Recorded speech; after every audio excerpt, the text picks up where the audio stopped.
Halo Abitroiners, gimana kabarnya pada pagi hari ini? Mudah-mudahan tetap sehat selalu ya. Alhamdulillahirrabbilalamin wa bihi nasta'inu ala umurna waddin wassalatu wassalamu ala asrafil anbiya'i wal mursalin wa ala alihi wa sahbihi ajma'in. Allahumma aslih ummata Muhammadin sallallahu alaihi wasallam wa farij an ummati Muhammadin sallallahu alaihi wasallam warham ummata Muhammadin sallallahu alaihi wasallam wansur wahfaz wa ayyidin hadatul watani fil alamin bihaqqi Muhammadin sallallahu alaihi wasallam wansur wahfaz wa ayyidin hadatul watani fil alamin bihaqqi Muhammadin sallallahu alaihi wasallam wansur wahfaz wa ayyidin hadatul watani fil alamin bihaqqi Muhammadin sallallahu alaihi wasallam.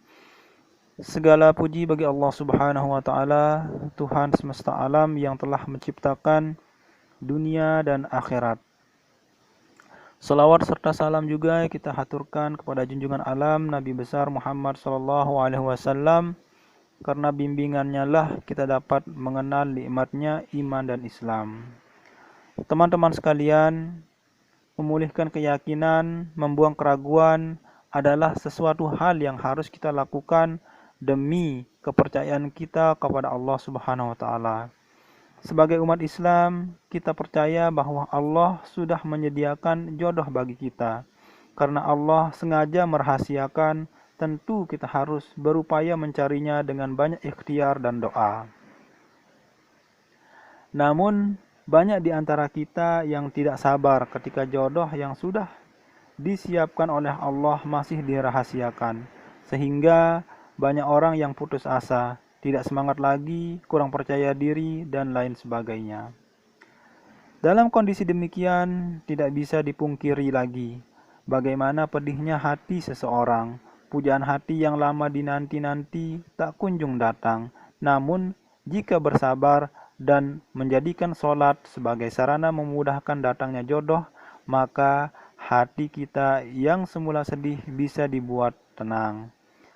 Hati yang semula diselimuti keraguan, perlahan-lahan diselimuti setangkup keyakinan. Masalah jodoh yang tak kunjung datang kadang membuat seseorang mulai ragu, apakah masih ada kekasih pujaan hati yang mau dipinang untuk dijadikan pendamping. Keraguan muncul karena segala usaha dan doa sudah dilakukan, tapi seolah tak memberikan hasil. Jadilah keraguan menyelimuti pikiran. Ketika keraguan semakin menguasai pikiran, maka semangat menjadi patah. Usaha dan doa tak lagi dilakukan lantaran sudah tidak percaya lagi. Disinilah bahayanya teman Abituranas. Abituranas, kita pindah dulu ya, panas nih di sini.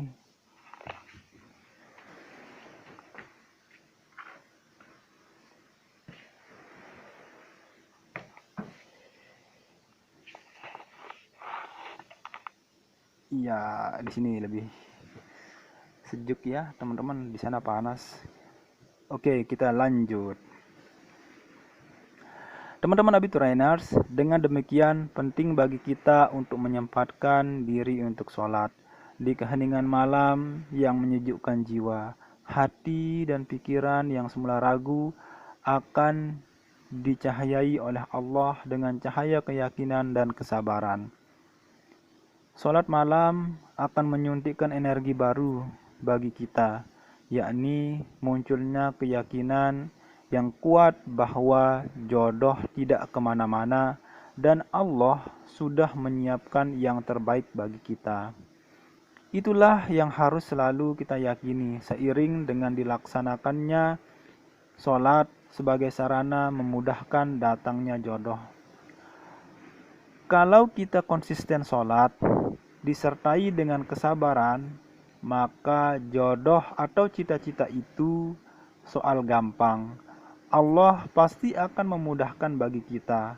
Orang-orang yang sudah terlatih sholat setiap malam, setiap hari, pasti di dalam hatinya tidak ada keraguan soal apapun yang masih misteri dalam kehidupan, termasuk jodoh dan cita-cita kita yang kita kejar, yang tak bisa ditebak oleh akal pikiran. Dengan sholat, pikiran akan tenang, jiwa pun terasa sejuk seperti pohon-pohon diguyur hujan di tengah malam yang dingin. Lalu, bagaimana dengan orang-orang yang merasa melakukan sholat dengan rajin setiap hari, setiap malam, dengan niat yang tulus dan tata cara yang benar, tapi merasa tak memberi efek apa-apa terhadap hajat-hajat dan permintaannya? Jika pada awalnya kita yakin bahwa dengan melakukan sholat akan mendapat kebahagiaan, ketenangan, dan hajat-hajat kita akan terkabul, lalu kita kecewa karena hajat-hajat itu tak kunjung dikabulkan, maka tentu yang harus kita perbaiki adalah cara pandang kita. Kita harus memiliki pemahaman dan cara pandang yang benar terkait dengan janji-janji Allah Subhanahu wa Ta'ala. Pemahaman bahwa dengan sholat Allah secara sekaligus akan memberikan imbalan kepada hambanya adalah sebuah pemahaman yang kurang tepat. Harus kita yakini terlebih dahulu bahwa Allah Subhanahu wa Ta'ala akan tetap konsisten dengan janji-janjinya. Dia tidak akan pernah mengingkari janji-janjinya. Jadi seorang yang melaksanakan sholat dengan benar tidak akan mungkin tidak dibalas, apalagi diabaikan. Allah akan selalu memberikan imbalan atau mengabulkan hajat-hajat permohonan mereka yang sholat dengan penuh ketulusan. Dalam Al-Quran sudah banyak dijelaskan bahwa Allah tidak akan pernah mengabaikan hambanya yang melakukan perbuatan yang baik. Seperti contohnya Allah pernah mengatakan, فَمَنْ يَعْمَلْ مِثْقَالَ ذَرَّةٍ خَيْرًا يَرَهُ وَمَنْ يَعْمَلْ مِثْقَالَ ذَرَّةٍ شَرًّا يَرَهُ. Barang siapa yang mengerjakan kebaikan seberat zarah pun, niscaya dia akan melihat balasannya. Dan barang siapa yang mengerjakan kejahatan sebesar zarah pun, niscaya dia akan melihat balasannya. Dan Allah juga pernah mengatakan, فَلَا تَحْسَبَنَّ اللَّهَ mukhlifa wa'dihi rusuluh, innallaha azizun dzuntiqam. Karena itu, janganlah sekali-kali kamu mengira Allah akan menyalahi janjinya kepada rasul-rasulnya. Sesungguhnya Allah Maha Perkasa lagi mempunyai pembalasan. Ala inna lillahi ma fis samawati wal ardh. Ala inna wa'dallahi haqqun walakinna aktsarahum la ya'lamun. Ingatlah, sesungguhnya kepunyaan Allah apa yang ada di langit dan di bumi. Ingatlah, sesungguhnya janji Allah itu benar, tetapi kebanyakan mereka tidak mengetahuinya. Melihat dan membalas, meski manusia hanya melakukan secuil kebaikan, hanya saja yang perlu kita pahami saat ini adalah cara Allah Subhanahu wa Ta'ala mewujudkan janji-janji tersebut. Teman-teman Abiturieners di mana saja berada, terkadang Allah Subhanahu wa Ta'ala memenuhi janji dengan seketika. Ketika seseorang mengerjakan perbuatan baik, ia mendapatkan balasannya dengan cepat. Hal ini banyak terjadi pada para nabi. Banyak kisah para nabi menunjukkan ketika mereka melakukan suatu kebaikan dan langsung mendapatkan balasan. Sebaiknya kaum yang ingkar setelah diberi peringatan berkali-kali juga akan mendapatkan balasan layaknya kaum Nabi Hud, Nabi Nuh, Nabi Lut, dan lain sebagainya yang mendapatkan azab. Kalau seseorang yang melakukan sholat masuk kategori ini, tentu ia akan mendapatkan sesuatu yang telah dijanjikan oleh Allah Subhanahu wa Ta'ala dalam waktu cepat. Keutamaan sholat akan segera ia dapatkan. Hanya saja untuk konteks sekarang ini cukup jarang terjadi, tapi bukan berarti Allah Subhanahu wa Ta'ala tidak menepati janjinya. Dia akan menepati janji dengan cara yang berbeda. Dalam keadaan lain, Allah Subhanahu wa Ta'ala juga menangguhkan janjinya untuk beberapa lama. Penangguhan ini bisa saja hanya di dunia, tapi juga ada yang diberikan di akhirat. Jadi tak ada janji Allah yang tak pernah ditepati. Semua ditepati dengan cara yang bagi Allah Subhanahu wa Ta'ala paling baik. Sebagaimana kata Allah, berkata rasul-rasul mereka, apakah ada keraguan-keraguan terhadap Allah? pencipta langit dan bumi.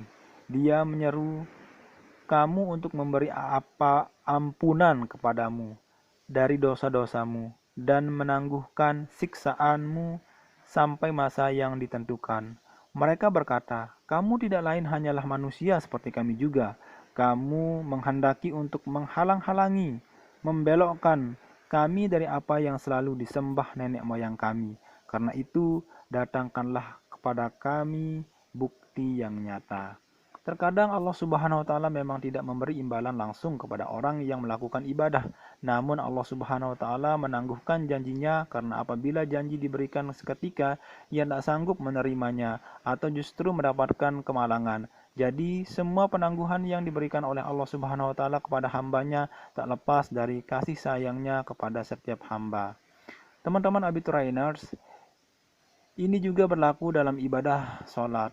Kalau kita telah bersungguh-sungguh melakukan sholat, tapi belum mendapatkan hajat kita, maka janganlah berburuk sangka. Hal pertama yang mesti dikolerasi adalah kualitas sholat kita. Setelah itu, kita mesti memahami bahwa Allah Subhanahu wa taala akan memberikan yang terbaik kepada setiap hambanya. Teman-teman Abiturainers, di lain keadaan Allah Subhanahu wa taala menangguhkan janjinya hingga dipenuhi kelak di akhirat. Jika Allah Subhanahu wa taala tak memenuhi janjinya baik dalam waktu dekat maupun lama, maka Dia akan mewujudkannya di akhirat kelak.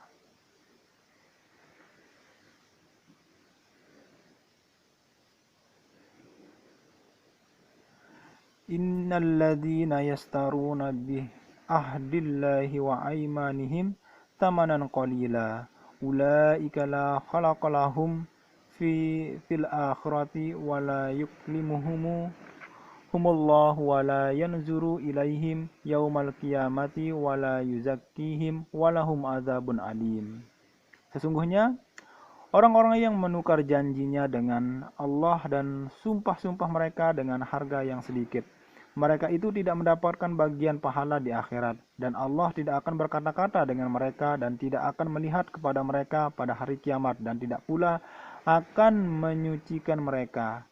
Bagi mereka azab yang pedih. Na'udzubillah ya teman-teman sekalian. Allah Subhanahu wa taala kadang juga mengabulkan janjinya dengan terbalik. Dalam kondisi ini memang mudah memahami cara Allah mewujudkan janjinya dibanding cara lain. Hanya orang-orang yang mempunyai kesiapan spiritual yang mampu memahami kondisi ini. Banyak orang yang telah melakukan ibadah dengan sungguh-sungguh tapi belum juga ada efek tertentu.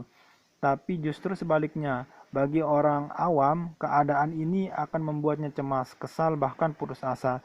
Tapi bagi orang yang mempunyai spiritualitas yang tinggi, semua itu bisa dimaknai sebagai kasih sayang Allah untuk mendidik dan membuatnya sehingga mampu mengambil hikmah dan pelajaran di balik semua itu, teman-teman Abiturians NEW. Oke, teman-teman Abiturians, jadi di dalam hidup ini, dalam keyakinan kita kepada Allah Subhanahu wa taala, kita harus teguhkan, yakin seyakin-yakinnya kepada Allah Subhanahu wa taala